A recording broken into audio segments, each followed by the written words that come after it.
Hi, Esther. Hi, How are you? Hi, Zibby. See, you figured it I'm out. It great. all What worked. about you? It all worked perfectly. Yeah, absolutely. Thanks to your help. No problem. How are you doing today? Very well, very well, and excited to be with you. Oh, good. So I read a little bit about your book for everybody, but tell us more about your memoir, which I guess is basically like asking you to tell us more about your life at this point, even though we've met now 20 seconds That's ago. right. But start spilling all That's of right. it. Okay. Well, you told me that I should show my book. So Yes, the book please show your is, book. Thank you. can you see it? It's Concealed, Perfect. memoir of a Jewish Iranian daughter caught between the chador. The chador is the Persian word for burqa. So caught between the chador and America. And it's about growing up. I'm first generation American, growing up with Iranian parents who were tethered to Iran. I have two older brothers who were born there. So I am their only American child and their only daughter. So just hold on to that piece of information. Um, in order to really understand this memoir, it's not just an immigrant story. You have to have a little background. So the story is that my parents were crypto Jews. They were secret underground Jews. They lived in the city of Mashhad, which is the holiest city in all of Iran, um, fanatically Islamic at the time when my parents were living there, intolerant of anyone who was different. So, in order to survive, they had to live underground. And they and their ancestors date back over 2,000 years. So, secrecy right into their DNA. It wasn't one or two generations. Okay, so you've got that. Um, my mother above ground wore the black chador, the burqa, from head to toe. She would look through eye slits. And my father would pray from the Quran in public squares multiple times a day, both of them posing as Muslim. And in the secrecy of their home, they were observant Jews. So you've got the duplicity. And you've got the secrecy, you've got the duplicity, which they brought with them to the United States when they came here after World War II. In addition, you have the fear. Of course, my father was very fearful of the outside world and the paranoia, and he brought that with him. You also need to know that back then, girls were married at an extremely young age. My grandmother was married at the age of 9 Oh, come on. to my Seriously? grandfather, seriously, Zibby, to my grandfather, who was then 29. My mother was forced to marry my father at a young age. My mother was 14 and he was 34.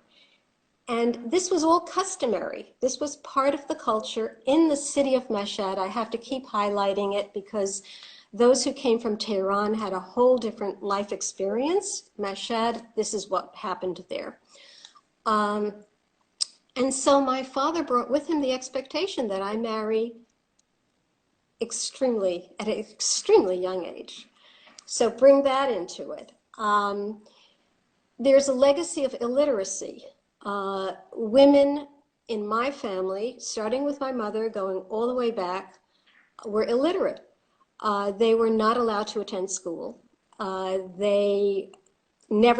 mother never stepped foot in a kindergarten or first grade class, nothing. And the prevailing wisdom at the time was that an illiterate girl becomes the perfect wife. So there was a rhyme and reason to it all.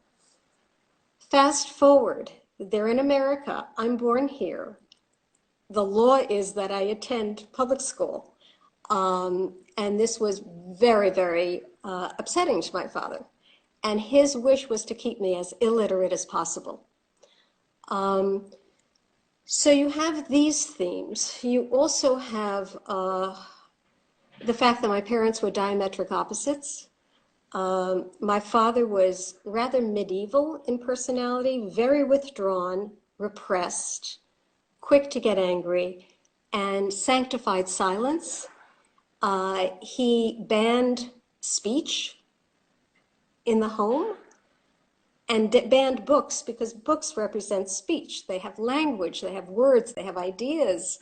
And he felt they were going to overthrow the rule, I guess the governing in the home, that they would oppose him. And so he banned books, he banned speech.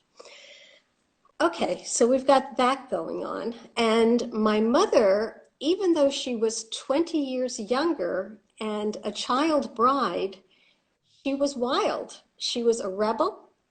She was outspoken. She was defiant. She was unruly. She terrified me in a different way because she was dangerously impulsive. And I never knew what she would do next. It wasn't thought through well. So I had these two opposing forces, and I couldn't identify with either of them.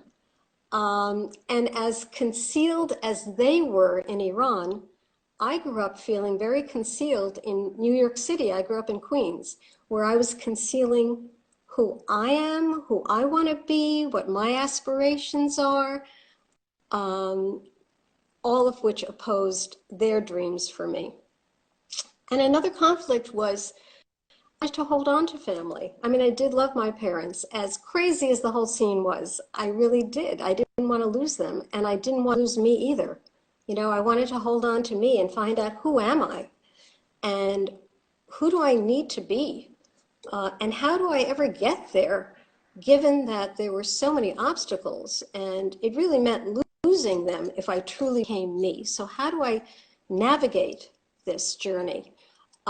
There's a tremendous amount of humor in the book. I don't want you to think it's a dead serious book, because there's the confusion of cultures, the clash of cultures, the misunderstandings that took place that are side-splitting, as well as the poignancy of trying to find oneself. And I grew up very confused. I was a quiet child and a very observant child. I was noticing everything, taking it in, taking it to heart, and wanting to find my way. So that explains the memoir called Concealed, as briefly as I can. That was perfect. That was like, that was a perfect amount of time. It was almost like you practiced or something. It was perfect.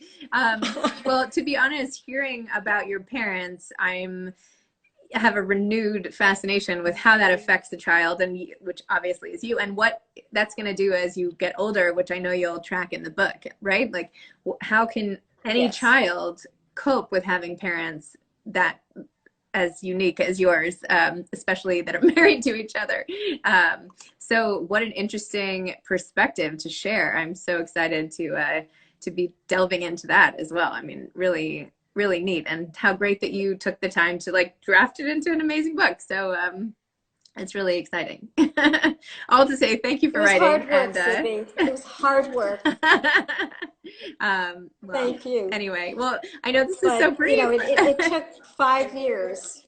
5 years. Wow. Well, at least you did it. I mean, oh my gosh, all the people out there who are still writing. I mean, you're at the finish line here, so congratulations.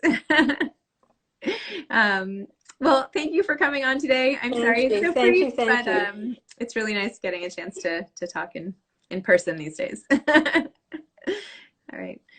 Bye. Well, I appreciate being here. So thank you for inviting me. Thanks for coming. Thanks for putting it on your website too. That was really cool. Okay. Bye.